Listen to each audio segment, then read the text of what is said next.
Dios me los bendiga en este sábado precioso. Espero en el Señor todos se encuentren muy bien. Estoy muy feliz, estoy muy contenta de una vez más poder compartir con ustedes. Hoy nuestra clase, si no estoy mal, número 22 para la gloria y la honra de nuestro Señor. Así es que espero que se puedan conectar con nosotros. Espero que se puedan quedar con nosotros durante todo el video y podamos juntos aprender lo que el Señor tiene preparado para nosotros en este día. Bienvenidos.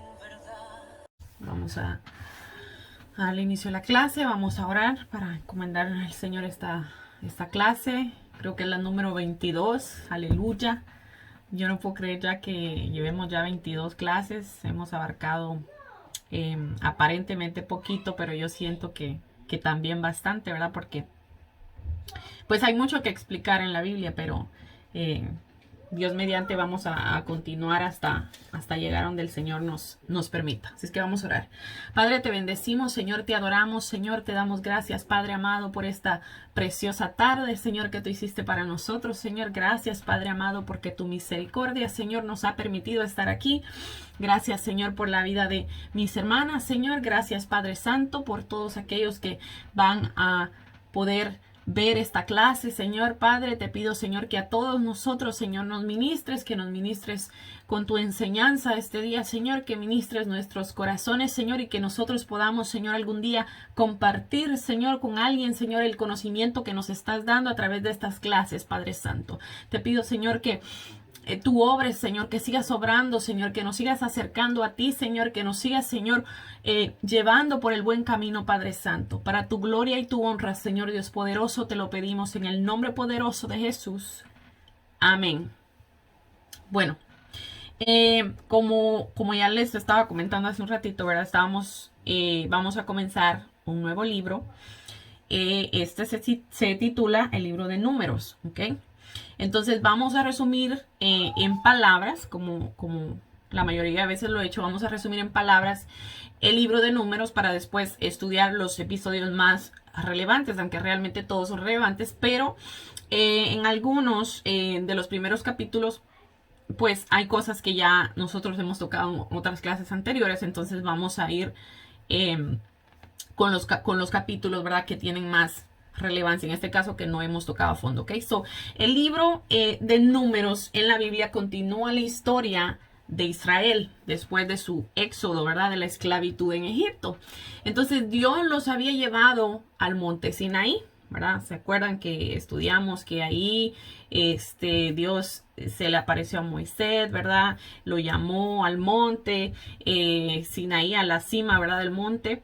Y que mientras tanto, ¿verdad?, abajo los israelitas hicieron su becerro de oro y lo empezaron a adorar y todo eso. Bueno, pues esto sucedió ahí, ¿verdad?, durante su estadía en el monte Sinaí.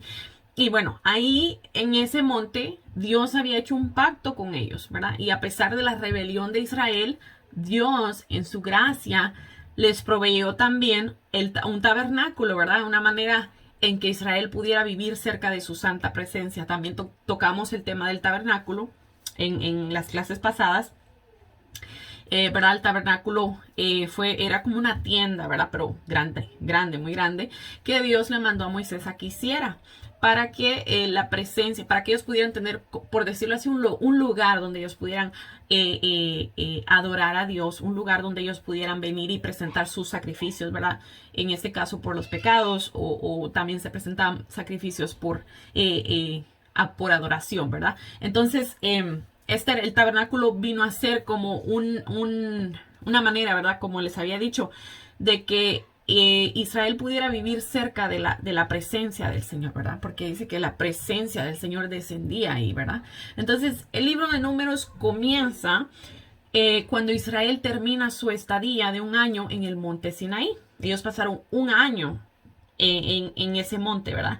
Y ellos después de eso se dirigen al desierto en camino a la tierra que Dios le prometió a Abraham, ¿verdad? Que es lo que vamos a tocar ahora en el libro de Números, que es donde comienza, ¿verdad? La secuencia de la historia es donde comienzan ellos ya a partir del monte Sinaí para dirigirse a la tierra prometida, ¿verdad?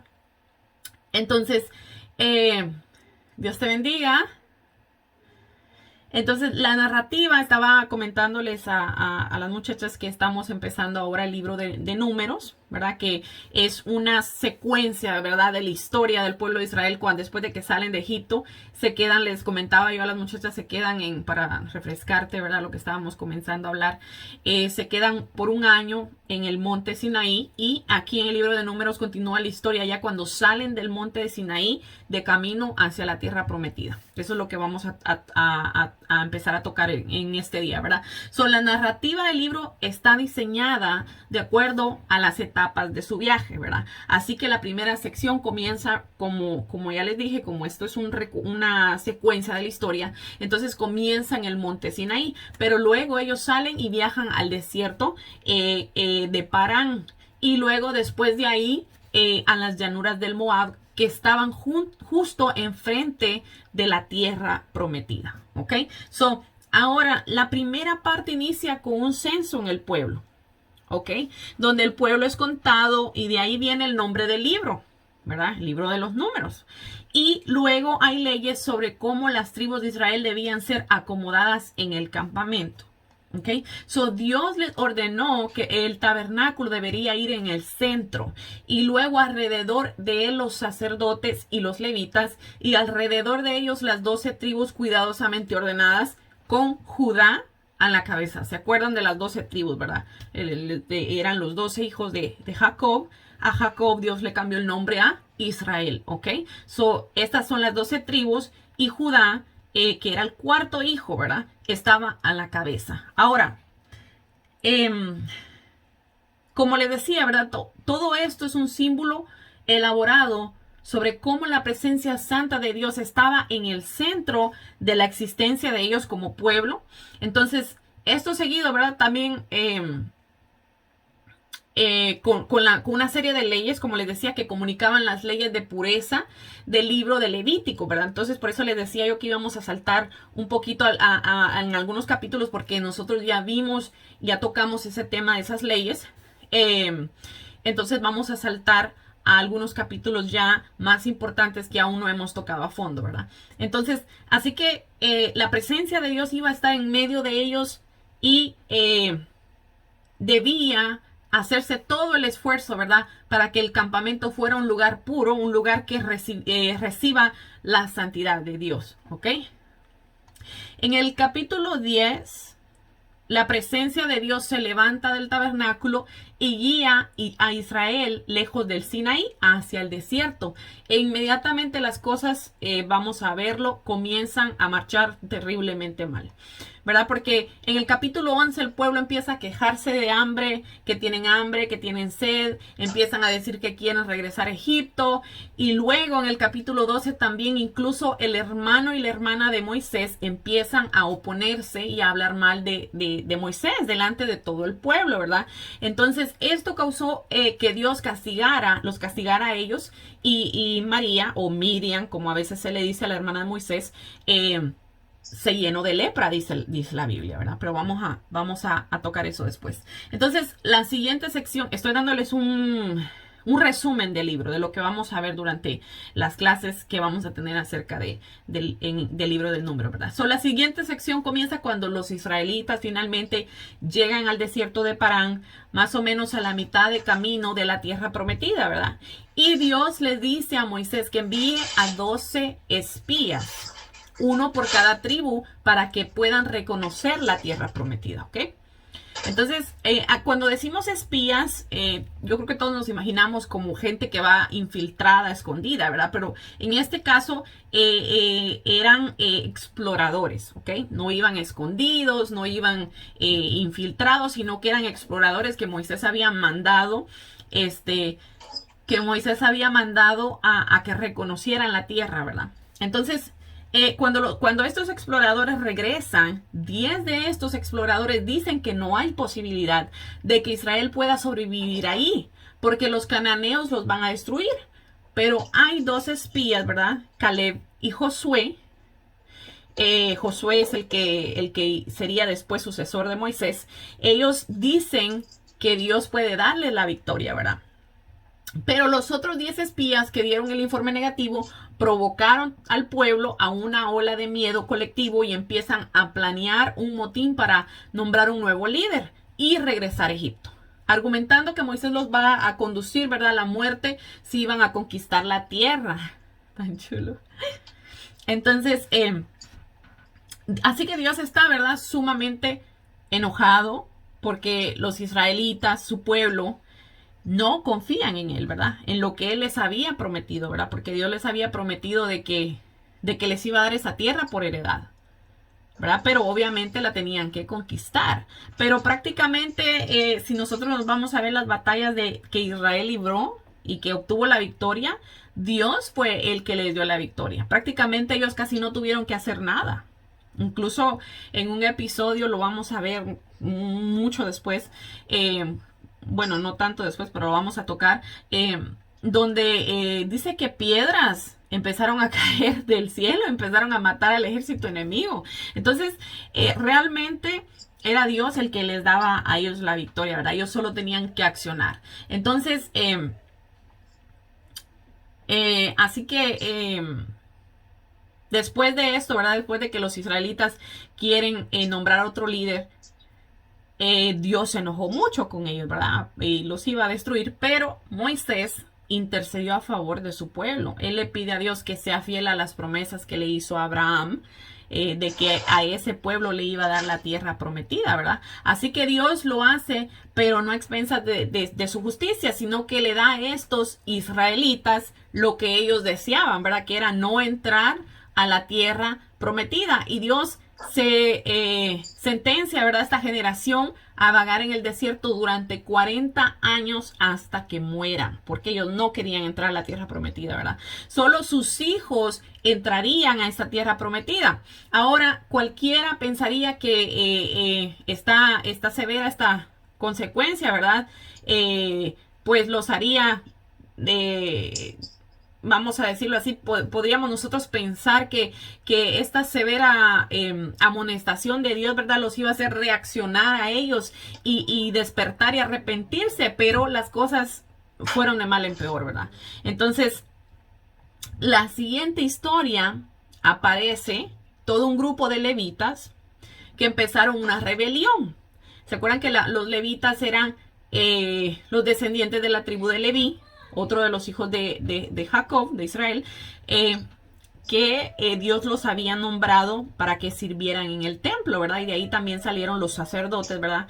Que eran los únicos que podían servir en el templo. Bueno, pues ellos hacen un grupo y empezaron una rebelión y retan el liderazgo de Moisés y de Aarón, diciendo que han ido demasiado lejos, de manera que Dios lidia severamente con estos levitas, ¿verdad? Y renueva su compromiso con Moisés y Aarón como líderes de Israel. Vamos a tocar eso también a fondo. Ahora, después de eso, mientras dejan la región de Parán, vuelven a viajar y las cosas empeoraron de nuevo. Pues los israelitas comenzaron a quejarse otra vez de que tenían sed y le preguntaron a Moisés por qué los sacó de Egipto, ¿verdad? O sea, ya a este punto ellos estaban, parecía, ¿verdad?, que ellos estaban sumamente arrepentidos de haberse ido de Egipto, ¿verdad? A pesar de que Dios los había librado de una esclavitud donde ellos vivían, ¿verdad? Así que Dios le dice a Moisés que le hable a una roca para sacarles agua, ¿verdad?, para todo el pueblo. Pero Moisés no hace eso, sino que excede los límites y golpea la roca 2 veces, ¿verdad? Lo dice la palabra. Y luego les dice, escuchen las palabras que les dice: rebeldes, tenemos nosotros que sacarles agua de esta roca, ¿verdad? Así que Moisés deshonra a Dios al ponerse en el lugar de Dios como el que provee el agua, ¿verdad? O sea, es decir, Moisés les estaba diciendo: por nosotros tenemos que sacarle el agua a ustedes, ¿verdad? Y no provenía de ellos el poder. Ellos tenían que darle la gloria y la honra al Señor y no lo hicieron, ¿verdad? Así es que Moisés hace que caiga sobre sí mismo el destino que el de la generación en el desierto, pues él también moriría en el desierto y no podría entrar a la tierra prometida, porque no le dio la gloria al Señor y no le obedeció al Señor, porque Dios le dijo: háblale a la roca, pero Moisés le pegó y encima de eso, ¿verdad?, amonestó severamente al pueblo, ¿verdad?, que se lo merecían, pues, ¿verdad?, pero no fue eso lo que Dios le mandó a hacer. Por esa razón Moisés tampoco pudo entrar a la tierra prometida. Después de esto, los israelitas se rebelan una vez más y Dios trae un juicio que nos parecería a nosotros muy extraño, lo vamos a ver. Un juicio muy extraño sobre ellos, pues serpientes venenosas vienen y muerden al pueblo. Así que Moisés intercede una vez más a favor del pueblo y le dice y Dios le dice a Moisés, perdón, que haga una serpiente de bronce y que la levante en un asta, ¿verdad? Una vara, ¿verdad? Y todo el que la vea, todo el que vea esta serpiente sería sanado de la mordida venenosa, porque dice que Dios mandó serpientes a que mordieran a los israelitas y si lo mordían, pues morían, ¿verdad? Entonces Dios le dijo a Moisés que se hiciera una serpiente de bronce, la levantara en un asta y que todo aquel que fuera mordido por una serpiente y mirara el asta, la serpiente en el asta, iba a ser sanado, ¿verdad? Así que es un símbolo muy extraño, nos podría parecer muy extraño, pero Jesucristo hace mención de este suceso, por lo que tenemos una explicación de aquella simbología, ¿verdad?, que se encontraba detrás de aquello que el Señor le mandó a Moisés a hacer. Entonces Jesús dijo en Juan 3, 14 al 15, dijo, y como Moisés levantó la serpiente en el desierto, así es necesario que el Hijo del Hombre sea levantado, para que todo aquel que en él cree no se pierda, mas tenga vida eterna. Así que los israelitas que estaban siendo picados por la serpiente, cuando volteaban a ver a la serpiente que Moisés tenía en el asta, quedaban sanados, pero sería, ¿verdad?, por la fe en Dios y no como un símbolo idólatra o de idolatría, ¿verdad?, como muchos han sugerido, ya que con lo que acabamos de leer, ¿verdad?, que dijo Jesús, podemos entender que esta era una metáfora de la crucifixión, así como los contemporáneos, ¿verdad?, los antepasados de Moisés, los contemporáneos de Moisés, ¿verdad?, los que estaban en ese momento con Moisés ahí, miraban la serpiente y eran sanados. También los que miraban con fe a Cristo, que fue levantado en una cruz, quedarían sanados de sus pecados. Y los que miran a Jesucristo, ¿verdad?, los que miramos a Jesucristo y que creemos en Él, tenemos vida eterna. Así lo dice la palabra que acabamos de leer, ¿verdad? Porque dice, para que todo aquel que cree no se pierda, mas tenga vida eterna. ¿Ok? Vemos que a todas estas preguntas en la Biblia está siempre una respuesta. Entonces, Dios estaba, ¿verdad?, en lo correcto de traer justicia, ¿verdad?, sobre el pecado de los israelitas y la maldad de Israel, pero incluso la justicia de Dios se transforma en una fuente de vida para aquellos que miran a Dios para ser sanados, ¿verdad? A partir de aquí, el pueblo se dirige a las llanuras de Moab. La primera parte principal de esta sección se enfoca en la extraña figura de Balac, el rey de Moab, que estaba asustado por el enorme grupo de gente viajando a través de su territorio. ¿Ok? Así que este hombre, ¿verdad? Este rey contrata a un hechicero pagano, Balaam, para maldecir a Israel, y en 3 ocasiones distintas Balaam descubre que no puede maldecirlos. Yo creo que esa historia también ya la habíamos tocado. Pues Dios, ¿verdad?, solo le permite hablar bendición sobre Israel. ¿Ok? Esto nos recuerda la promesa de Dios a Abraham en Génesis 12. Así que no solo Balaam no puede maldecir a Israel, sino que Dios le da una visión sobre un futuro rey israelita que un día traería la justicia de Dios a todas las naciones, ¿verdad? Y sabemos, ¿verdad?, que será nuestro Señor Jesucristo.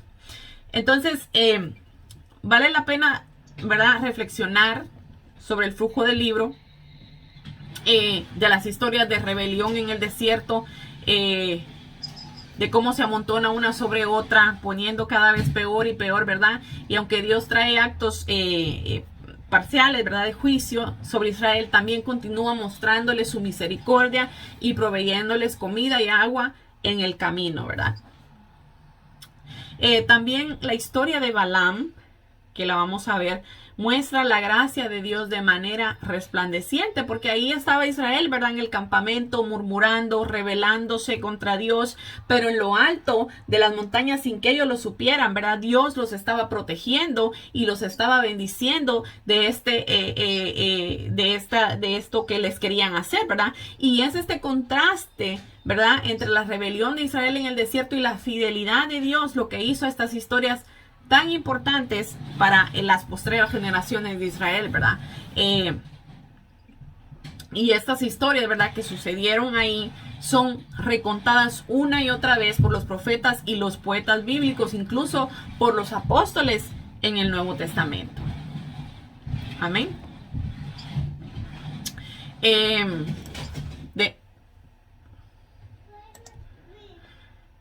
Perdón.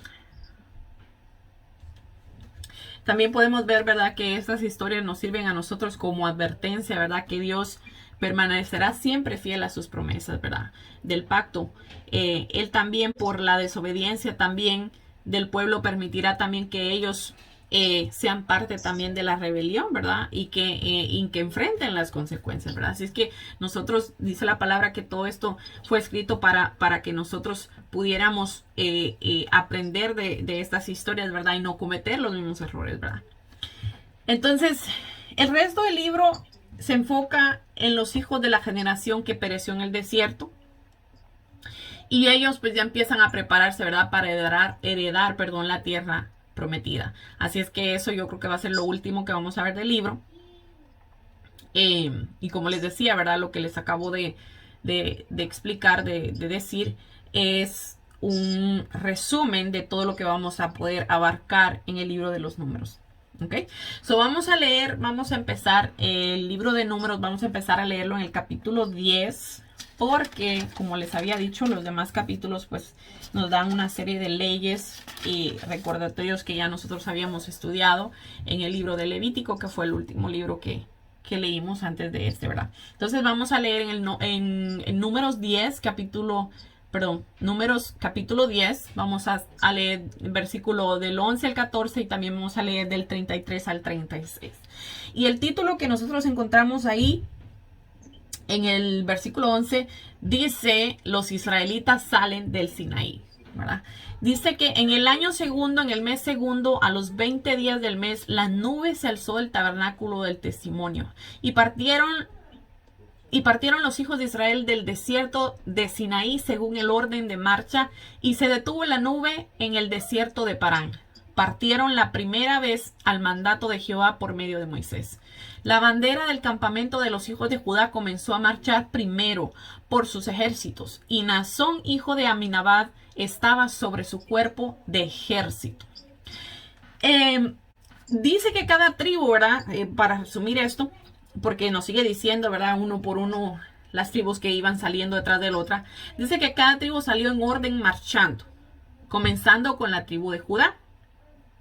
Que aunque Judá era el cuarto hijo, ¿verdad?, de Israel, se le dio la bendición que usualmente recibían los primogénitos, ¿verdad? Los primogénitos son el primer hijo, ¿verdad?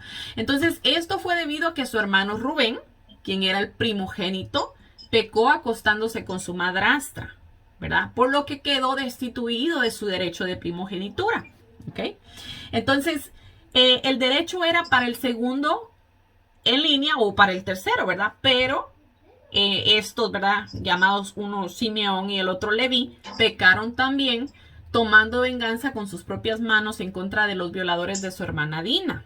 Sé que violaron a la hija de Jacob, llamada Dina, por lo cual ellos se vengaron, ¿verdad?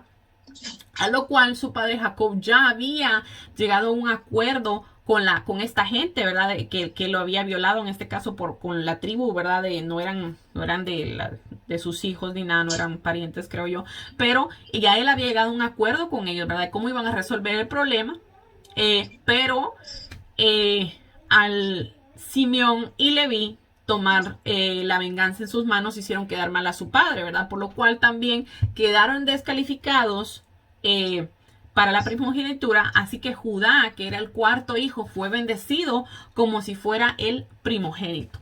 ¿Ok?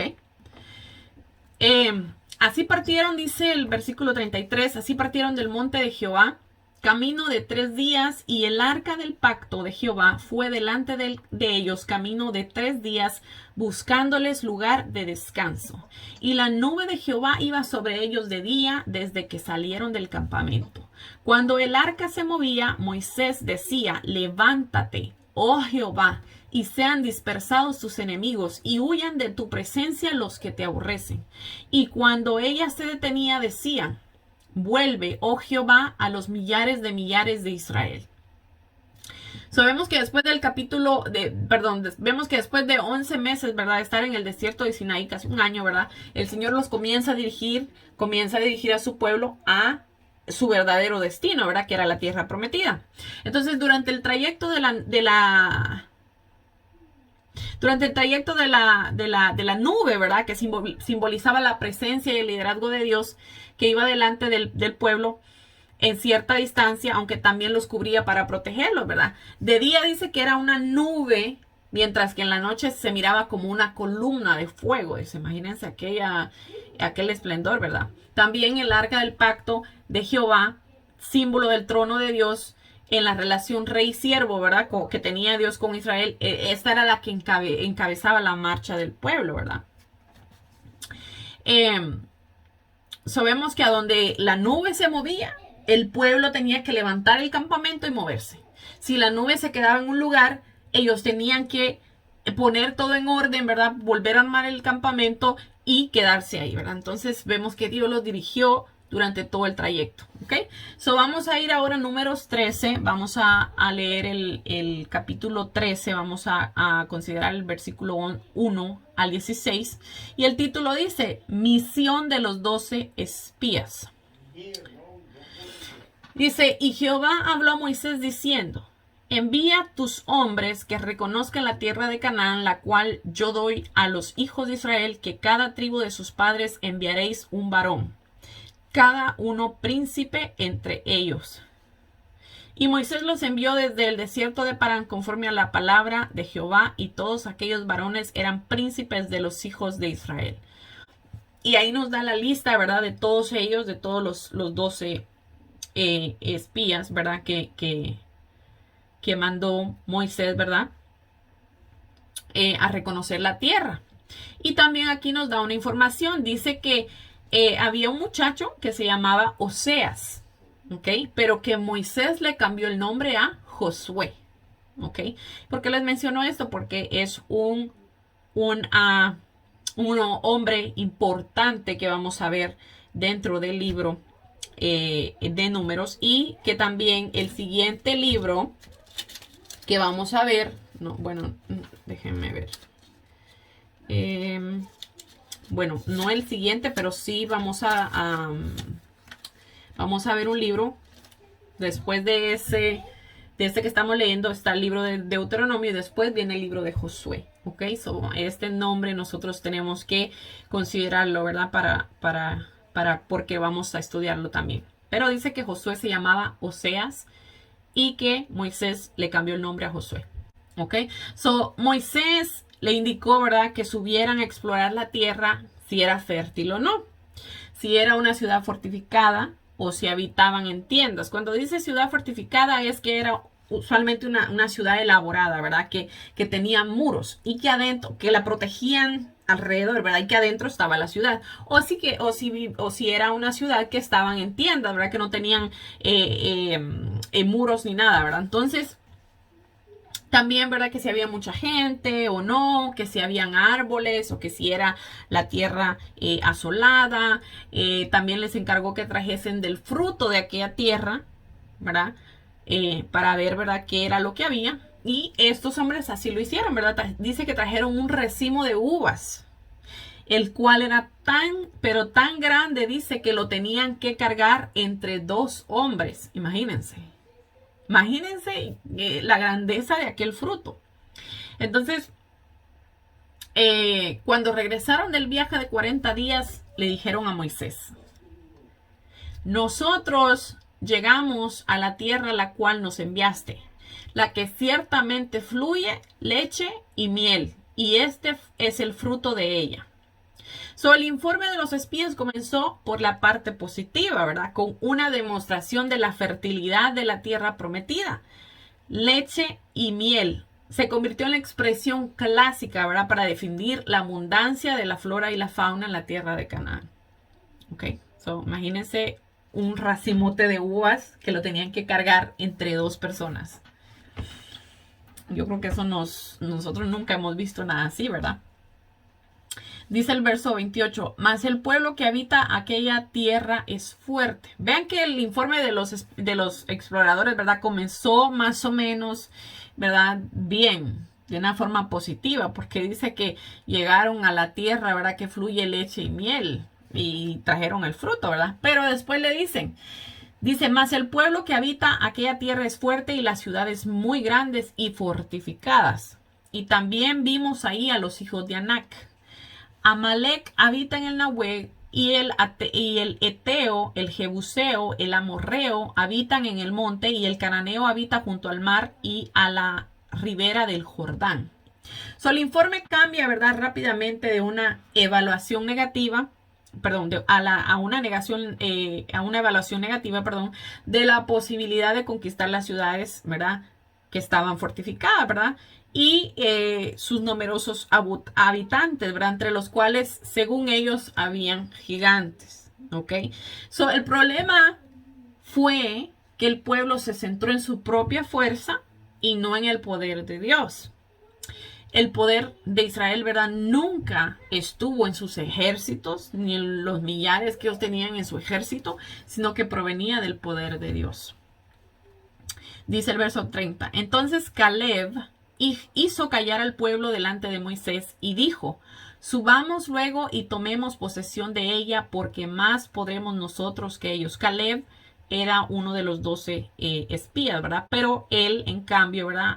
No quiso ser pesimista, ¿verdad? Y lo que él dijo, ¿verdad? Que aunque los demás habían dicho que no iban a poder contra esos pueblos, ¿verdad? Porque tenían mucha gente y estaban en ciudades fortificadas, ¿verdad?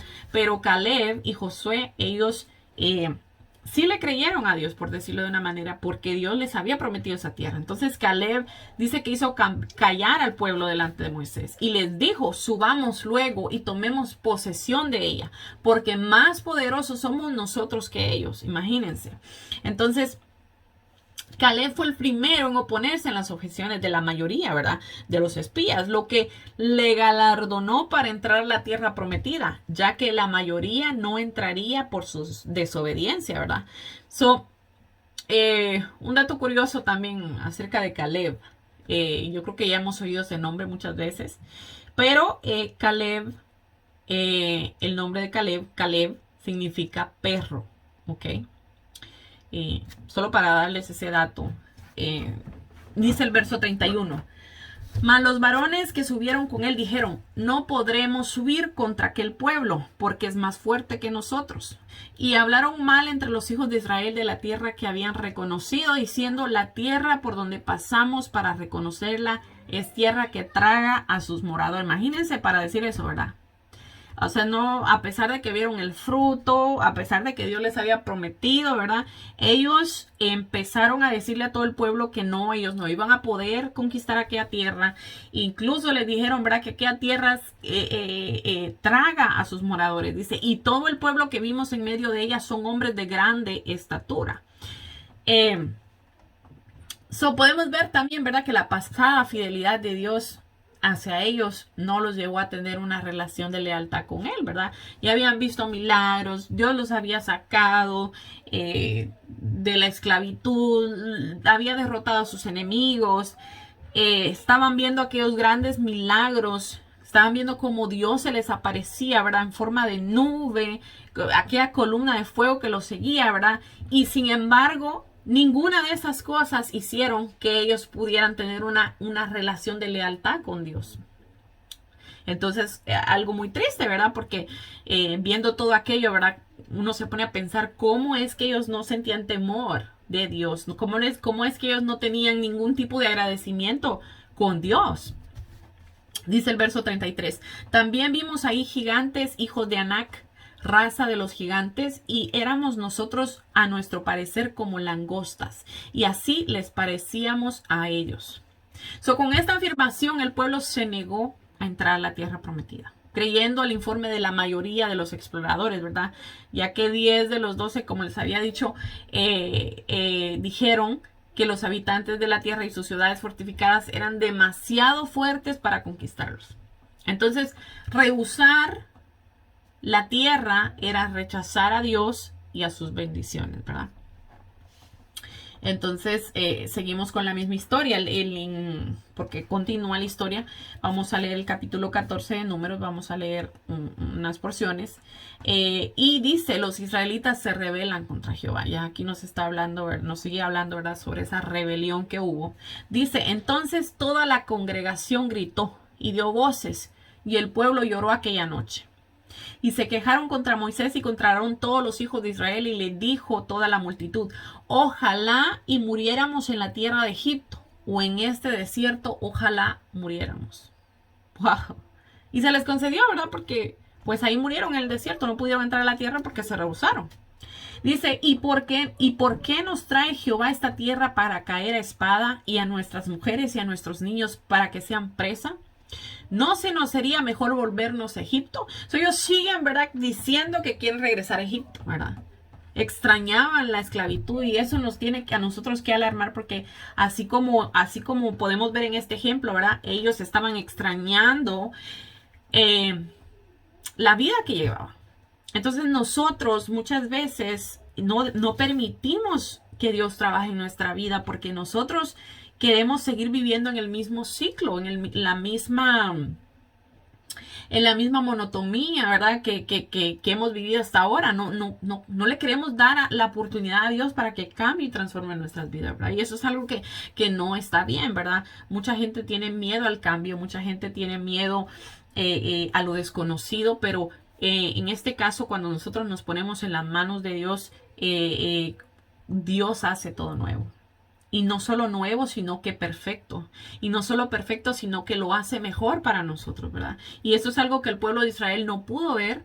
Y esto es algo que se dejó escrito para que nosotros, como siervos de Dios, ¿verdad?, podamos nosotros entender, ¿verdad?, que tenemos que confiar en Dios. A pesar de que podamos ver gigantes, ¿verdad?, por decirlo de una manera, en nuestros problemas, en nuestras situaciones. Pero nosotros tenemos que confiar en Dios. Porque si Dios nos está a nosotros ofreciendo una vida de cambio, una vida mejor, ¿por qué no darle esa oportunidad? Y eso no quiere, cuando yo digo vida mejor, no me estoy refiriendo yo a que todo va a ser color de rosa, porque siempre van a venir luchas, aún dentro de, si nosotros, ¿verdad?, estamos agarrados de la mano del Señor. Pero la diferencia es que nosotros vamos a ver los problemas de una manera diferente. Vamos a poder luchar contra esos problemas de una manera diferente, de una manera a la cual el mundo no lo puede hacer, porque no es posible hacerlo sin el Espíritu Santo. Y el Espíritu Santo no se le da a la gente a menos de que acepten a Jesucristo como su único y exclusivo Salvador, ¿verdad? Entonces, son muchos beneficios los que nosotros podemos obtener, ¿verdad? Pero yo creo que el más grande de todos es poder sentir ese amor del Señor en nosotros, ¿verdad? Que cuando el Espíritu Santo lo toca nuestros corazones, ahí es donde nosotros podemos sentir ese amor del Señor desbordarse de una manera tan poderosa y tan sobrenatural, ¿verdad? Y son esas cosas, hermanas, que hacen que todo sea diferente, que la vida tenga un sentido, un rumbo diferente, todo se hace más llevadero. Jesús dijo que su carga era ligera. Entonces, a pesar, ¿verdad?, que hay luchas grandes, como les digo, sí, Dios hace las cargas ligeras, porque si nosotros confiamos en Él, sabemos que esas pruebas que estamos pasando, como decía el apóstol Pablo, ¿verdad?, van a traer un peso más grande de gloria sobre nosotros. Es decir, van a traer un consuelo tan grande de parte del Señor para nuestra vida. Amén. Entonces seguimos, ¿verdad? Dice que se quejaron, ¿verdad?, contra Moisés y Aarón, ¿verdad? Y dijeron, ¿verdad?, ojalá y muriéramos en Egipto, o ojalá que muriéramos en el desierto. Dice, ¿y por qué nos trae Jehová esta tierra para caer a espada, y a nuestras mujeres y a nuestros niños para que sean por presa? ¿No nos sería mejor volvernos a Egipto? Y decían el uno al otro, designemos un capitán y volvamos a Egipto. La queja y la murmuración contra Dios y la tierra, ¿verdad?, que Dios había dado a su pueblo, ¿verdad?, la murmuración alcanzó su máxima expresión, ¿verdad? Lo podemos ver aquí cuando la comunidad israelita se lamentó de tal manera, ¿verdad? Tanto que desearon morirse. Imagínense para desear morirse. Esto nos deja a nosotros también ver que una mala influencia puede hacer muchas cosas en nuestra vida. Por ejemplo, en este sentido, ¿verdad? 10 de los 12 espías que Moisés había enviado a reconocer la tierra, 10 de ellos le metieron miedo al pueblo, por decirlo de una manera. Entonces, el pueblo se descontroló. Imagínense que se descontroló de tal manera hasta llegar a desear la muerte. Eso es algo muy fuerte, muy serio, a mi parecer, ¿verdad? Y encima, ¿verdad? De que desearon morirse, la rebelión de ellos los llevó a rechazar a los líderes, ¿verdad? Escogidos por Dios. En este caso, Moisés, Aarón y después, ¿verdad? Josué, ¿verdad? E incluso Caleb también, porque pues vamos a leer ya lo que les pasó después. Por ellos dos haber dicho, ¿verdad? Que ellos creían que podían vencer. Esas palabras les iban a costar caro a ellos. Ya vamos a ver por qué. También podemos ver, ¿verdad? Que las personas llenas de miedo, deprimidas, se concentran en el lado negativo de las situaciones. En lugar de entregar su corazón y mente a Dios, que es fuente de toda esperanza y liberación, ¿verdad? Entonces el versículo 5 dice: entonces Moisés y Aarón se postraron sobre sus rostros delante de toda la multitud de la congregación de los hijos de Israel. Moisés y Aarón se postraron sobre sus rostros en humilde sumisión ante Dios al entrar al tabernáculo donde el pueblo se había congregado, y al mismo tiempo se inclinaron ante los rebeldes israelitas para que Dios les favoreciera, ¿verdad? Para que Dios los pusiera en gracia. Dice el verso 6, y Josué, hijo de Nun, y Caleb, hijo de Jefoné, que eran de los que habían reconocido la tierra, rompieron sus vestidos. Los dos espías fieles rompieron, dice, sus vestiduras en señal de rechazo, ¿verdad? Los israelitas que estaban desafiando a Dios, ¿verdad? Y también, ¿verdad? Porque por sus humillados líderes, ¿verdad? Por los cuales sintieron mucho dolor. En este caso, Moisés y Aarón, ¿verdad? Y dice, hablaron Josué y Caleb y hablaron a toda la congregación de los hijos de Israel diciendo: la tierra por donde pasamos para reconocerla es tierra en gran manera buena. Vean lo que 2 de los 10 hombres dijeron a favor de la tierra, a favor de lo que Dios les había prometido. Dice: si Jehová se agradase de nosotros, Él nos llevará esta tierra y nos la entregará, tierra que fluye leche y miel. Ellos no solo reconocieron que la tierra que Dios les estaba por dar era buena, sino que también reconocieron que eso dependía de Dios, de que si Dios se agrade de ellos, los iba a llevar a la tierra y se las iba a entregar. Ok, dice: por tanto, no seáis rebeldes contra Jehová, ni temáis al pueblo de esta tierra, porque nosotros los comeremos como pan. Su amparo se ha apartado de ellos y con nosotros está Jehová, no los temáis. Vemos cómo ellos persuaden al pueblo, ¿verdad? De que el Dios poderoso que ya les había demostrado su poder, sacándolos de Egipto, hiriendo a los egipcios de muchas maneras, con plagas, con castigos. Él es con ese mismo poder que él los había sacado de Egipto, los podía introducir a la tierra, ¿verdad? Que les había prometido. Dice: entonces toda la multitud habló de apedrearlos, imagínense. Pero la gloria de Jehová se mostró en el tabernáculo de reunión a todos los hijos de Israel. Josué y Caleb se pusieron en contra de la opinión mayoritaria de los espías. Entonces, basando, ¿verdad?, su informe de una dedicada entrega a Dios y a la plena confianza de las promesas, ¿verdad?, que Dios le había dado a Israel. Entonces, ellos se negaron a aceptar la división del pueblo, aún a riesgo de sus vidas, ¿verdad? Porque aquí vemos que en todo lo que le dijeron al pueblo, ¿verdad? El pueblo dice que se juntó y hablaron contra ellos para apedrearlos, imagínense. O sea, los querían matar por el simple hecho de ellos no ir a favor, ¿verdad?, de lo que los demás habían dicho. Entonces, esa fe y esa confianza que Josué y Caleb tenían en Dios es la que nosotros debemos buscar. Todo el pueblo iba, dice, en la misma corriente, pero ellos, Josué y Caleb, decidieron ir contra la corriente, lo cual en todos lados es muy atacado, ¿verdad? Ellos casi mueren apedreados, si no es por la intervención de Dios, ¿verdad? Por eso les decía yo y les sigo diciendo, ¿verdad? Que por eso es que el pueblo cristiano muchas veces es muy atacado, porque la gente no comprende por qué nosotros nos entregamos a Dios de tal manera, por qué nosotros estamos siempre hablando de Dios, por qué nosotros nos apartamos en santidad para el Señor, por qué nosotros no hacemos las cosas que el mundo hace. Y eso tiende a ser muy atacado, porque la gente no lo puede entender. Y nosotros aquí podemos ver un claro ejemplo, ¿verdad?, entre el pueblo de Israel con esta historia que estamos considerando en este momento, ¿verdad?, de cómo por el hecho de no ir en la corriente en la que iba el pueblo, Josué y Caleb casi mueren apedreados, ¿verdad?, por el simple hecho, ¿verdad?, de confiar en Dios y de tratar, ¿verdad?, de expresar esa fe, esa confianza que ellos tenían en Dios, para ponerlo como ejemplo al pueblo, ¿verdad? Entonces, estas son las consecuencias, ¿verdad?, de ser íntegro y de levantarse muchas veces contra el pecado. Nos va a traer persecución muchas veces porque no encajamos en el molde que tiene la mayoría, ¿verdad?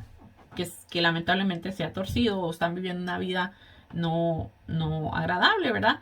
El mismo Jesús dijo estas palabras en Juan 15:19, dijo: si fueras del mundo, el mundo amaría lo suyo, pero porque no sois del mundo, antes yo os elegí del mundo, por eso el mundo os aborrece. El mismo Jesús dijo estas palabras. Y él dijo que si nosotros fuéramos igual que los demás, nos amarían. Pero porque dice que el mundo ama lo suyo, ¿verdad?, lo que le agrada, ¿verdad? Pero porque nosotros no somos del mundo. Porque dice que Él nos eligió a nosotros dentro del mundo. Por eso, como el mundo sabe que nosotros ahora somos apartados para Dios, por eso el mundo nos aborrece. El mismo Jesús lo dijo, ¿verdad? Y hoy en día, ¿verdad?, lamentablemente lo seguimos diciendo, las iglesias se han mundanalizado, ¿verdad? Y por eso cuando un creyente se aparta para Dios, lo tachan de fanático y legalista, ¿verdad? Así muchas veces, yo no sé si aún ustedes han oído, pero yo he escuchado cuando dicen: ay, es que esos protestantes son unos fanáticos, ¿verdad? ¿Y por qué nos dicen eso? Imagínense tanta gente que hay fanática de tantas cosas. Y cuando una persona se entrega completamente al Señor, yo creo que la gente debería de alegrarse. Y al contrario, lo rechazan, hablan cosas contra esa persona por el hecho de que esa persona se quiere apartar para el Señor, para agradarle. Pero volvemos a lo mismo, ¿verdad? Lo que dijo Jesús, ¿verdad? Que eso nos iba a pasar a nosotros. Nos iban a aborrecer porque nosotros no encajamos en el mismo molde, en la misma vida que ellos están llevando, ¿verdad? Dice el verso 11. Y Jehová dijo a Moisés: ¿hasta cuándo me han de irritar este pueblo? ¿Hasta cuándo no me creerán con todas las señales que he hecho en medio de ellos? Los israelitas eran incrédulos en cuanto a reconocer, ¿verdad?, la provisión y la protección de Dios, ¿verdad? Ya habían visto todos esos milagros y aún todavía no le creían a Dios, ¿verdad? Porque cuando venía el miedo, se olvidaban por completo de cómo Dios los había sacado de la tierra de Egipto. Dice el verso 12: yo los heriré de mortandad y los destruiré, y a ti te pondré sobre gente más grande y más fuerte que ellos. Esto le dijo Dios a Moisés, que los iba a herir y los iba a herir de mortandad para destruirlos. Y le dijo a Moisés: a ti te pondré sobre gente más grande y más fuerte que ellos. Un punto muy importante que nosotros como siervos de Dios tenemos que aprender de un líder tan completo como lo fue Moisés. Su fidelidad a Dios, su entrega al servicio del pueblo, fue una de las cualidades más grandes que él tuvo como líder y como siervo de Dios. Pero dice el verso 13, pero Moisés respondió a Jehová, lo oirán luego los egipcios, porque de en medio de ellos sacaste este pueblo con tu poder. Moisés estaba más interesado por la buena reputación de Dios que por su propio éxito, porque Dios le dijo, voy a aniquilar este pueblo y a ti te voy a poner prácticamente sobre un pueblo mejor que estos. Entonces, pero Moisés, en vez de decir, bueno, pues no está nada mal el trato, ¿verdad? Esta gente confabuló contra mí, habló contra mí, se quejó contra mí y lo quisieron matar, pero en vez de eso, Moisés le dijo al Señor, lo van a oír los egipcios, que de en medio de ellos lo sacaste. Sacaste a este pueblo con tu poder. Entonces,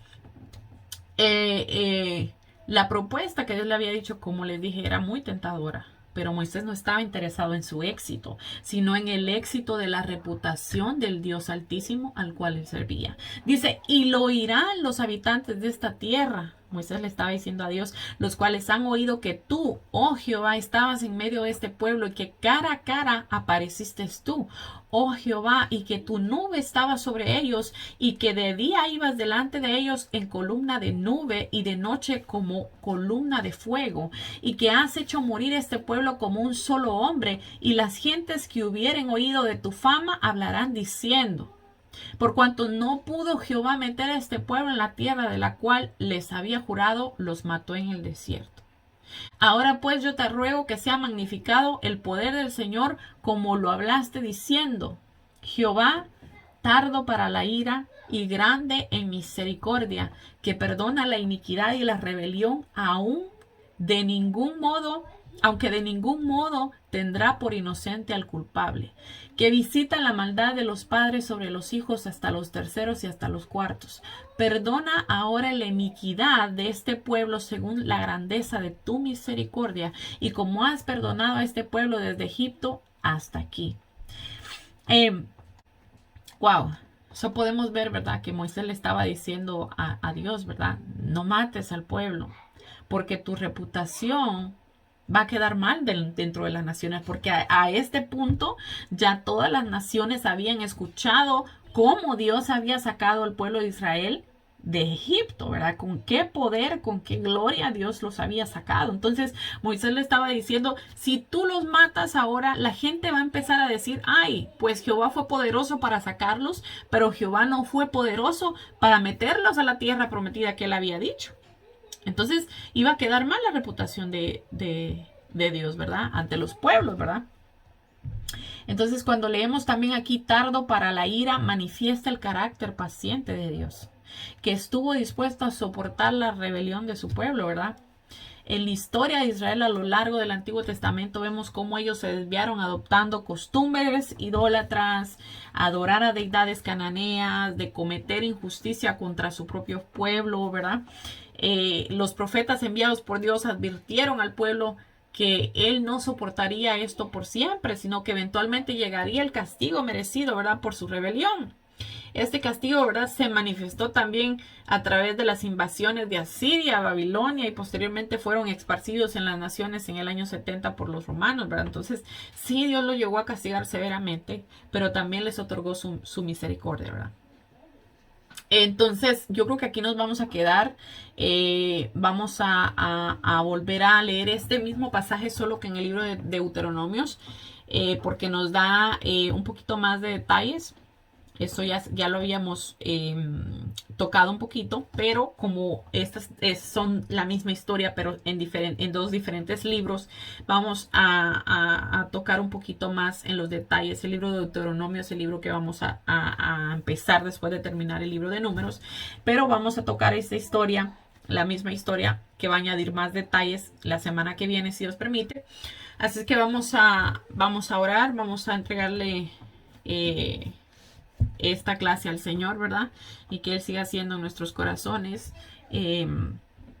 su obra, ¿verdad? Que Él siga poniendo su palabra en nuestro corazón para que nosotros podamos cada día ir aprendiendo un poquito más acerca de su palabra, de lo que Él quiere de nosotros, ¿verdad? De cómo nosotros debemos de vivir una vida conforme a lo que manda su palabra. Así que vamos a orar. Padre, te bendecimos, Señor. Gracias, Padre amado. Gracias, Padre eterno, por esta tarde. Gracias, Señor, por mis hermanas. Señor, gracias por todos los amigos, Señor, que van a poder escuchar esta clase. Señor, gracias, Padre amado, a los que se conectaron, Señor, a los que no pudieron. Señor, bendícelos, Padre Santo, de igual manera, Señor. Te pido que la bendición tuya, Señor, llueva, Señor, en sus corazones, Señor. Sobre todo, Señor, tu amor, Señor. Que tu amor sea derramado, Señor, en nuestros corazones cada día más, Señor. Para que nosotros podamos probar, Señor, la grandeza, Señor, de tu amor, Señor. Sabemos que no la podemos entender porque es un amor tan grande, Señor, que nosotros no podemos entenderlo, Padre Santo, pero sí nosotros podemos sentir tu amor, Padre amado. Y yo te pido que te sigas glorificando en nuestra vida, Señor, que nos sigas llevando por el buen camino, Señor, que sigas, Señor, poniendo en nosotros, Señor, el sentir, Señor, esa hambre, Señor, esa sed de querer saber más de ti, Señor, de querer aprender más de tu palabra, Padre Santo. Glorifícate, Señor, durante esta semana que está por comenzar, Señor. Glorifícate, Padre Santo. Que sea una semana llena de bendiciones, Señor. Que sea una semana llena, Señor, de tu presencia, Señor. Que sea una semana llena de tu palabra, Señor, del poder de tu Espíritu en nosotros, Padre Santo. Glorifícate, Señor. Padre, para tu gloria y tu honra, Señor, te lo pido. En el nombre poderoso de Jesús, Señor. Amén. Bueno, que Dios me las bendiga, que Dios me las guarde y si Dios permite, nos vemos el sábado que viene.